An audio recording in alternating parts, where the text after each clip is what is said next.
বিএনপির ভারপ্রাপ্ত চেয়ারম্যান তারেক রহমানের ঘোষিত রাষ্ট্র মেরামত ৩১ দফা কার্যক্রমের সফল বাস্তবায়নে পাঁচবিবি উপজেলার মোহাম্মদপুর ইউনিয়নে ব্যাপক গণসংযোগ ও পথসভা অনুষ্ঠিত হয়েছে। গতকাল বিকেলে ইউনিয়নের প্রত্যন্ত গ্রাম থেকে শুরু করে শুকুরমুই, বেড়াখাই, সরাইল, রশিদপুর, বারকাঞ্জি ও নঞ্জিগ্রাম বাজার পর্যন্ত পথসভা অনুষ্ঠিত হয়। পথসভায় নেতৃত্ব দেন জেলা বিএনপির যুগ্ম আহ্বায়ক ও জয়পুরহাট ১ আসনের মনোনয়ন প্রত্যাশী মাসুদ রানা প্রধান। তিনি বলেন, দেশের উন্নয়ন ও গণতন্ত্র পুনঃস্থাপনের জন্য ৩১ দফা বাস্তবায়ন একান্ত জরুরি। এজন্য জনগণকে ধানের শীষ প্রতীকে ভোট দিয়ে সমর্থন করতে হবে।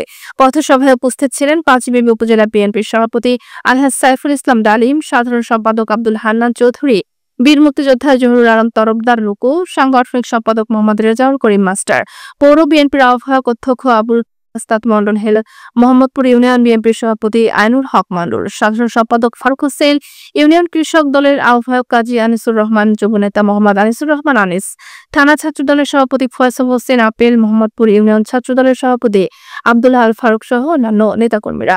স্থানীয় নেতারা দলীয় কর্মীদের ও সাধারণ মানুষকে ঐক্যবদ্ধ হয়ে ধানের শীষে ভোট দেওয়ার আহ্বান জানান। পাঁচবিবির মোহাম্মদপুর ইউনিয়নে এই গণসংযোগ ও পথসভায় তৃণমূল থেকে শুরু করে সকল স্তরের সমর্থনের জোরালো বার্তা হিসেবে বিবেচিত হচ্ছে।